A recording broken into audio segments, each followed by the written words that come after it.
1라운드 뛰고 오셔가지고 네, 그 먼저 공소 취소 거래설 얘기부터 좀 듣고 싶은데 워낙 파장이 컸던 사안이어가지고 MBC 기자 출신 장인수 씨가 그 대통령의 사건 공소 취소하고 검찰 개혁안을 이렇게 거래하려는 그런 움직임이 있다 이런 주장 퍼뜨렸는데 그 이후에 좀 뭐 있나요? 상황이 어떤가요? 아니 뭐 이미 그 대상을 특정하지 않아서 저희가 뭐 나서기도 애매한 상황이었는데 뭐 여러 그 사람들이 마치 이게 법무부 장관님인 것처럼 말씀을 전제하셔가지고 장관님께서 답답하시니까 뭐 답답하신 것도 있었고 사실은 네.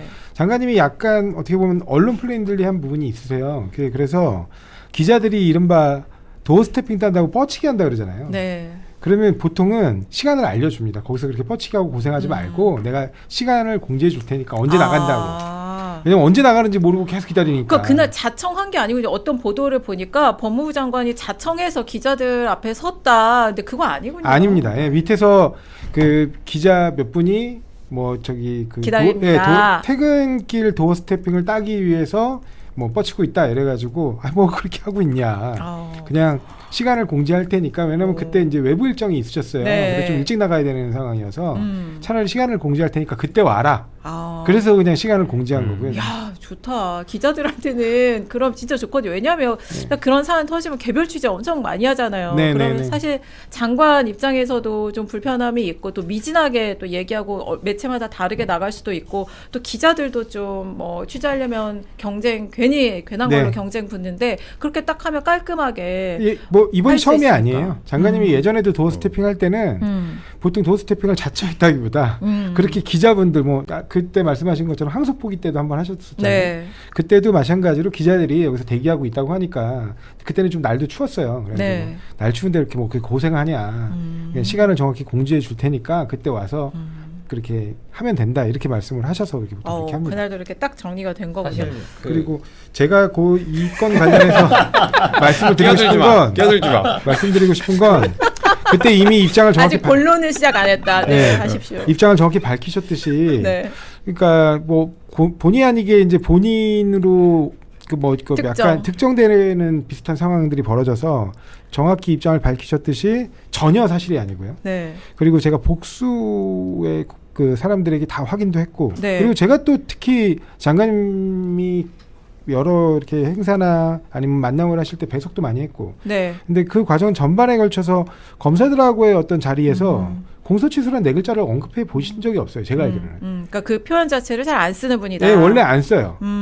그 복수의 확인이라는 건 그 언급이 된 고위 검사 장인수 씨의 표현에 따른 고위 검사들 말씀하시는 재경 검사들 거죠? 대부분한테 확인해 봤어요. 저는. 네, 그러니까 거기에는 서울중앙지검장, 수원지검장도 포함이 돼 있겠네요. 왜냐하면 대통령 사건 거기에서 진행되고 있으니까. 네, 그래서 그게 전혀 사실이 아니고. 그 다음에 기본적으로 저는 그런 생각을 합니다. 뭐 다른 방송에서도 한번 얘기한 적이 있는데 이게 논할 가치가 있는 사안인가. 왜냐하면 원래 저널리즘의 기본은 이렇게 폭로가 있을 때 보도할 가치가 있으면 보도해야죠. 그러면 그 폭로의 내용을 보도를 해야죠.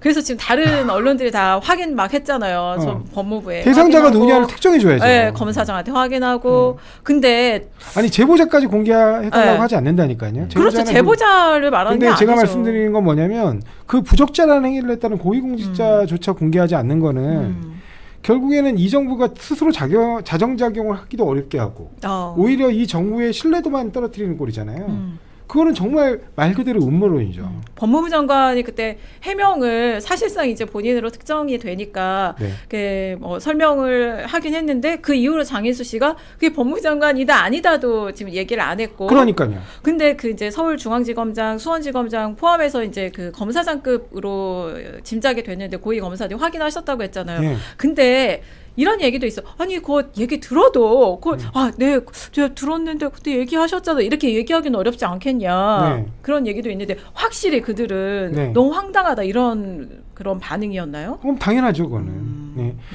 저나 장관님이나 여러 차례 그 원칙론을 얘기한 적이 있죠. 뭐 검찰이 과거하고 단절하지 않으면 앞으로 나아갈 수 없다. 그리고 검찰이 지금 끌어안고 있는 사건들을 보면 그 끌어안게 해준 이른바 검찰의 사건을 던져준 감사원, 국정원 전부 다 사과했어요. 걔네들은 이른바 던져놓고 자기들은 발을 뺐어요.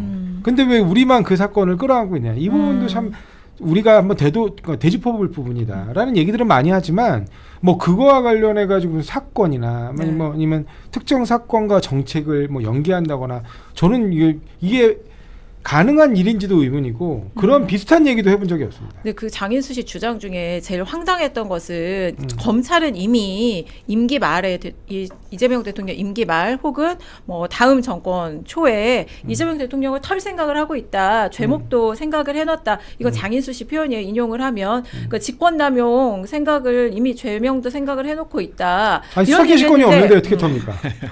그게 제일 황당했어요. 수사 개시권이 없잖아요. 네. 뭘 개시할 수 있어야지 털죠. 네. 근데 사실 이렇게 시끄러진 이유가 이제 그걸 폭로한 방송 김어준 씨 방송이기 때문에 그런 거잖아요. 사실은 뭐 이게 뭐 어디 뭐랄까 그 누구죠? 누구? 이슈 전파사라고 해. 다른 거 생각하고 있는데 이게 뭐 정광훈 씨라든가 고성국 TV라든가 이런 데서 나왔으면 그냥 조용히 묻힐 거잖아요. 그런 부분 좀 어떻게 보고 계세요? 뭐 제가 이 부분에 대해서 뭐 특별히 말씀드릴 건 아닌 것 같고요. 어찌되었든 제가 확실하게 말씀드릴 수 있는 건 그 장인수 전 기자께서 말씀하신 그 부분은 저널리즘도 아니고 보도 가치도 없다. 그렇게 말씀드리고 싶습니다. 어떻게 연락은 해보셨어요? 혹시 장인수 씨하고? 개인적으로 모릅니다.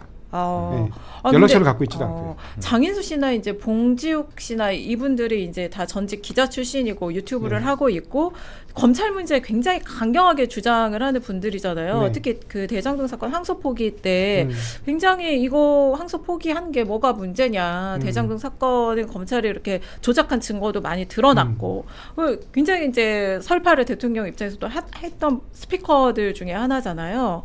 근데 이번에 이런 주장을 도대체 왜 대장동 사건 항소 포기는 뭐 조작 여부하고도 관련이 없습니다. 완전히 수사하게 법리적인 부분이고요. 그 법리적인 부분은 다시 한번 확인된 게 위례 사건이에요.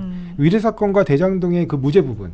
이제 왜 무죄인데 도대체 항소 안 하게? 이제 양형 가지고 얘기할 수는 없잖아요. 왜냐하면 구형량보다 더 나온 사람도 있고 구형량의 3분의 2 이상이 다 나왔기 때문에 양형 가지고 뭘 얘기할 수 없으니까 일부 무죄가 나왔는데 왜 안 다투냐고 하시는 분들도 있었어요. 근데 그 일부 문제가 이른바 이해충돌방지법 위반인데 이게 위례 사건하고 똑같은 겁니다. 근데 위례 사건에서도 또 무죄가 나온 거예요. 그러니까 이거는 왜 무죄가 나올 수밖에 없냐면 기존에 확립된 대법원 판례가 있어요. 그래서 오죽이나 답답해서 그랬는지 모르겠는데 그 위례 사건 재판부는 심지어 써놨습니다. 거기다. 기존 대법원 판례에 따라 이렇게 쓴다, 이렇게 선고한다고. 기존 대법원 판례에 따라라는 문구를 앞에 부기문으로 써놨어요. 그러니까 이게 무슨 새로운 법리를 밝혀야 되거나 뭐 이런 부분이 아니라는 거예요. 그리고 어디 중대한 이렇게 해석하면 중대한 어떤 법리 오해가 있고 인권 침해가 있어서 이걸 도저히 수긍할 수 없어서 뒤집어야 된다거나 이런 취지도 아니에요. 한 번 더 다퉈보겠다? 그 한 번 더 다퉈보겠다라는 걸로 하는 게 지금까지의 남상소였고 그 남상소를 막자는 게 이 정부의 뭐 일관된 국정 철학입니다. 그래서 저희들이 늘 얘기하는 건 검사가 기소하면 99%가 유죄인데 한 1%만 무죄를 받아요. 근데 그 대부분이 이제 이른바 특수사에 몰려 있고. 그런데 그 1% 유죄율에 항소 인용률은 왜 15%밖에 안 되냐는 거예요. 왜 85%가 다 항소가 기각되는데 하냐는 겁니다. 그렇게 기소할 때 그 정도로 엄격하게 할 것 같았으면 항소 또한 엄격하게 해야죠. 마찬가지 아닙니까? 네, 아무튼 오늘 아침에 이제 김어준의 겸손님들 다 뉴스공장 이제 나가셨는데 언제 예정됐던 방송이에요? 지난주에 이미 약속해놓은. 너그러우시다라는 생각을 했는데. 그라덴님이요, 연일 털천지들과 입시를 마느라 얼굴이 반쪽된 검찰개혁 섹시가의 조상호 만세라고 달아주셨고요. 많은 분들이 이렇게 표현을 해주시네요. 조상호 보좌관님 고생 많으세요. 힘내십시오. 이렇게 달아주셨습니다. 정부는 당연히 국민들께 어느 자리든 설명드릴 필요가 있고요. 그 약속된 부분에 대해서 약속을 그 부분을 또 이렇게 보시겠다고 기다리시는 분들도 있을 거 아니에요. 그렇죠. 예고가 있고. 그 설명드린 대로 약속드린 대로 설명을 해드려야죠. 방송 전에 김어준 씨가 공소취소 거래설 그 보도 관련돼 왜냐면 거기도 이제 언론사로 등록이 돼 있고 청와대 출입도 하고 있기 때문에 그 얘기는 없었나요? 네, 따로? 없었습니다. 알겠습니다. 네, 지금 이제 그 얘기 검찰